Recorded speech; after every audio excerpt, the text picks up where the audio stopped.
പ്രിയമുള്ളവരെ, എല്ലാവർക്കും നമസ്കാരം. ശുഭദിനം നേരുന്നു. സ്വതന്ത്ര സ്വാശ്രയ സംഘത്തിൻ്റെ 2024 ചെണ്ടുമല്ലി പൂക്കൃഷി ഇന്ന് 57 ദിവസം കഴിഞ്ഞിരിക്കുകയാണ്. ഈ ഒരു വേളയിൽ ഇതിൻ്റെ പരിചരണങ്ങളും അതുപോലെ ഇതിൻ്റെ വളർച്ചയൊക്കെ പല വീഡിയോകളിലായിട്ട് ഇട്ടിട്ടുണ്ട്. ഇപ്പോൾ എന്തെങ്കിലും ഇന്ന് ഞായറാഴ്ച അയൽക്കൂട്ടം കഴിഞ്ഞ് എല്ലാ അംഗങ്ങളും അതിൻ്റെ പ്രവർത്തനങ്ങളിലൊക്കെയാണ്. രാവിലെ മുതൽ മരുന്നടിച്ച് തുടങ്ങി. മരുന്നെന്ന് പറയുന്നത് 18-18 എന്ന വളമാണ്, മിക്സ് ചെയ്താണ് ചെയ്തിരിക്കുന്നത്. ഇപ്പോൾ രാവിലെ ഇന്ന് അതിൻ്റെ പ്രവർത്തനങ്ങളൊക്കെ ആയിട്ട് സംഘാംഗങ്ങൾ അയൽക്കൂട്ടത്തിന് ശേഷം നടത്തിക്കൊണ്ടിരിക്കുകയാണ്. ഏകദേശം നമ്മൾ പറഞ്ഞ സമയത്ത് തന്നെ ഓണത്തിന് മുമ്പ് തന്നെ പൂക്കൾ പറിക്കാനായിട്ട് കഴിയും. ഇവിടെ നമുക്ക് ചെടികളുടെ എല്ലാം നല്ല വലിയ മുട്ടുകളാണ് നമുക്ക് നോക്കിയാൽ കാണാൻ സാധിക്കും. ഈ ചെടികൾ ഇവിടെ ഇത് ഓറഞ്ചാണ്. ആ ഓറഞ്ച് നല്ല വിരിഞ്ഞ് പൂർത്തിയാകാൻ പോകുന്നു. ഇത് നമ്മളിത് പൊട്ടിക്കാത്തതാണ്. ബാക്കിയെല്ലാം നമ്മൾ മുട്ട് അതിന് മുമ്പ് വന്നതെല്ലാം കട്ട് ചെയ്തായിരുന്നു. ചെടികളൊക്കെ നല്ല ആരോഗ്യത്തോടെ നിൽക്കുന്നതാണ്. കൃത്യമായ വളവും അതുപോലെ തന്നെ അതിൻ്റെ പരിചരണങ്ങളും വെള്ളവും ഒക്കെ എടുക്കുന്നുണ്ട്. കൃത്യമായിട്ട് നമുക്ക് ചെയ്യാനായിട്ട് സാധിക്കും. ഇടയ്ക്കിടയ്ക്കൊക്കെ ചില ചെടികൾ എനിക്ക് അത് ഈ വാട്ടമുണ്ട്, വാട്ടരോഗം ഒന്ന്, അല്ലെങ്കിൽ ഈ മൃഗങ്ങൾ പട്ടിയോ പൂച്ചയോ മൂത്രമൊഴിക്കുന്നതായിരിക്കാം. അപ്പോൾ അങ്ങനെയൊക്കെ നമ്മുടെ ചെടികൾക്ക് ഉള്ള വിഷയങ്ങൾ വരുന്നുണ്ട്, ചെറിയ ചെറിയ രോഗങ്ങളൊക്കെ ആയിട്ട്. രാവിലത്തിന് ശേഷം എല്ലാ അംഗങ്ങളും അതിൻ്റെ പ്രവർത്തനങ്ങൾ ചെയ്തുകൊണ്ടിരിക്കുന്നു. മരുന്നുകൾ അതുപോലെ തന്നെ വളം, ചെറിയ രീതിയിലുള്ള വളപ്രയോഗങ്ങൾ നടത്തുന്നുണ്ട്. ചില ചെടികളൊക്കെ നമുക്ക് പൊങ്ങിയിട്ടില്ല. വെയിലിൻ്റെ ഒരു പ്രാധാന്യം ഇതിനകത്ത് ഉണ്ട്. വെയിലടിക്കാത്ത സ്ഥലങ്ങളിലൊക്കെ ചെടി പൊങ്ങിയിട്ടില്ല. അതുപോലെ തന്നെ വെള്ളം ചില സ്ഥലങ്ങളിൽ ഈർപ്പം പെട്ടെന്ന് തന്നെ മാറുന്നുണ്ട്. നമ്മൾ രാവിലെ തളിച്ചെങ്കിലും അത് പെട്ടെന്ന് തന്നെ ഈ ഈർപ്പം മാറി പോകുന്നതിൻ്റെ അതൊരു വിഷയം ഉണ്ടാകുന്നുണ്ട്. അതിനിടയ്ക്ക് നമ്മൾ വൈകുന്നേരം ആണെങ്കിലും വന്ന് വെള്ളം ഒഴിക്കുന്നുണ്ട്. അതിൽ ആരെങ്കിലും ഒരാളെങ്കിലും എത്തി ഇതിൻ്റെ പ്രവർത്തനങ്ങളൊക്കെ ആയിട്ട് ചെയ്യുന്നുണ്ട്. അപ്പോൾ ആ ഒരു നല്ല നല്ല കാര്യങ്ങളാണ് ഇപ്പം ഇവിടെ നടത്തിക്കൊണ്ടിരിക്കുന്നത്. ഇവിടെ കാന്താരി, പച്ചമുളക്, അതുപോലെ വെണ്ട ഒക്കെ നടുന്നതിന് വേണ്ടി ഇന്നലെ വൃത്തിയാക്കിയാണ്. ഇനിയും നമുക്ക് നല്ല ഇഷ്ടംപോലെ സ്ഥലങ്ങളുണ്ട്. ഇവിടുത്തെ ഈ കുളം നമുക്ക് കാണാൻ സാധിക്കുന്നു. ഈ കുളത്തിലെ കൃഷിയെപ്പറ്റി ഞങ്ങളിങ്ങനെ ആലോചിക്കുന്നുണ്ട്.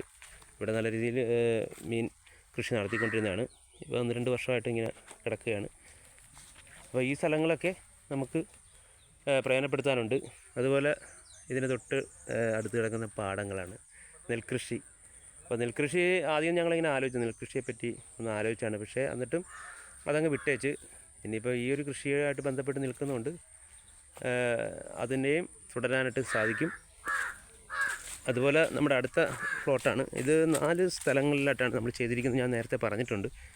അപ്പോൾ 4 സ്ഥലങ്ങളും ചിലപ്പോൾ നമുക്ക് എത്തിപ്പെടാനായിട്ട് പറ്റത്തില്ല. ഒരേ ദിവസം മാറി മാറിയായിരിക്കും ഓരോ സ്ഥലങ്ങളും ചെയ്യുന്നത്.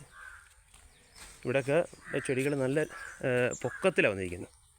ഈ മഞ്ഞ കളറിലെ ബന്ദിക്ക് നല്ല പൊക്കമാണ്. ഓറഞ്ചിന് അത്രയും പൊക്കമില്ല. ഇവിടുത്തെ പൂക്കളൊക്കെ നമ്മൾ പൊട്ടിക്കാത്ത പൂക്കളുണ്ട്. ഏകദേശം ഒരു 10 ചൂടോളം നമ്മൾ പൊട്ടിച്ചിട്ടില്ല. ഇവിടെ ബന്ദി യെല്ലോ കളറിൽ നല്ല വിരിഞ്ഞ് നല്ല പൂർത്തീകരിക്കാൻ പോകുന്നു. ഈ ചെടിയൊക്കെ കണ്ടില്ലേ, ഏകദേശം ഇത് ഏകദേശം നമുക്ക് ഈ പൂ വന്നു കഴിഞ്ഞാൽ ഏകദേശം 15 ദിവസത്തോളം നമുക്ക് ഇതിൻ്റെ പൂർണ്ണ വിരിഞ്ഞ് നിൽക്കും, അതിൻ്റെ ജലാംശം ഉൾപ്പെടെ. അതിനുശേഷം അതിൻ്റെ പതുക്കെ വെയിറ്റ് കുറയും. പിന്നെ ഈ തണ്ട്, ഇത് വലിയൊരു പൂവാണ്, ഇത് ഫസ്റ്റിൽ വന്ന പൂവ്. അപ്പോൾ ഈ തണ്ടിനത് ഇവിടെ വെച്ച് ഇത് പതുക്കെ ഒടിഞ്ഞു പോകും. ഇത്രയും വെയിറ്റ് വന്നിരിക്കുക. അപ്പം ജലാംശമുള്ള സമയത്ത് മാത്രമേ പൂ നല്ല രീതിയിൽ, ഏകദേശം ഇനി ഒരു 10% കൂടെ മാത്രം വിരിഞ്ഞാൽ മതി. അത്രയ്ക്കും വലിയ പൂവാണ്. ഇത് ഞാൻ കൈ വെച്ച് തരാം, നിങ്ങൾക്ക് കാണാൻ സാധിക്കും. ഇത് കണ്ടില്ലേ, നമ്മുടെ ഒരു കൈയുടെ ഉള്ളം കൈ കവർ ചെയ്ത് നിൽക്കുന്ന തരമാണ്. ഇനിയും അത് വിരിഞ്ഞ് വരാനുണ്ട്. അപ്പോൾ ഇത്രയാണ് ഒരു പൂ പറയുന്നത്, ഇത്രയും വലിപ്പം വരും. അങ്ങനെയുള്ള പൂക്കളാണ് നമുക്കിവിടെ നിൽക്കുന്നത്. ഇതിവിടെയുണ്ട്. ഇതിൻ്റെ ഒരു 30% ഇനിയും വിരിയാൻ കിടക്കുകയാണ്. ഓരോ ചെടി ഓരോ പൂവിനെ നോക്കി അറിയാൻ പറ്റും.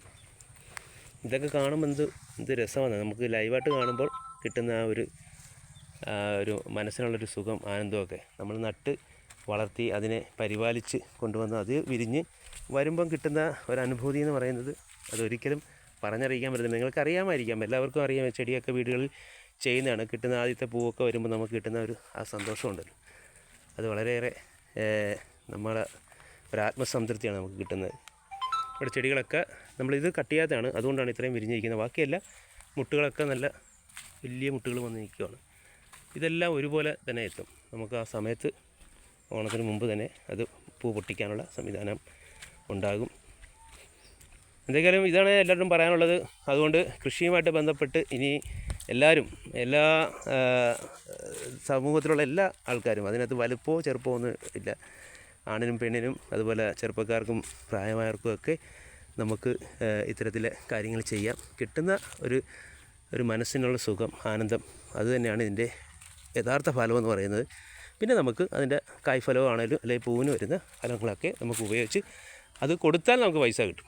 എന്തെങ്കിലും അതിന് അങ്ങനെ ഒരു സംരംഭം നമുക്ക് തുടങ്ങാനായിട്ട് ഈ വർഷമെങ്കിലും സാധിച്ചു. കഴിഞ്ഞ വർഷം അതിനെ ആലോചിച്ചാണ്, അതിന് മുമ്പത്തെ വർഷം ആലോചിച്ചാണ്. പ്രധാനമായിട്ടും ആലപ്പുഴ ഭാഗത്തെന്ന് പറയുന്നത് വെള്ളമൊക്കെ കയറി കഴിഞ്ഞാൽ ചെടികളൊക്കെ നശിച്ചു പോകും. അപ്പോൾ ഇത് ഭാഗ്യത്തിന് ഇതുവരെ നമുക്ക് അങ്ങനെ സംഭവിച്ചിട്ടില്ല. അതാണ് ഒരു ഭയമെന്ന് പറയുന്നത്. വെള്ളപ്പൊക്കമൊക്കെ വരുവാണെങ്കിൽ ഇതെല്ലാം പെട്ടെന്ന് തന്നെ ചീഞ്ഞു പോകും. ഇത്രയും പൊക്കമുള്ള സ്ഥലമല്ല, അതാണ് ഈ ആലപ്പുഴയുടെ പ്രത്യേകം. എന്തെങ്കിലും ആലപ്പുഴയിൽ നിന്നും സ്വതന്ത്ര സ്വാശ്രയ സംഘത്തിന് വേണ്ടി സെക്രട്ടറി പ്രമോദ് പോഞ്ഞിക്കര.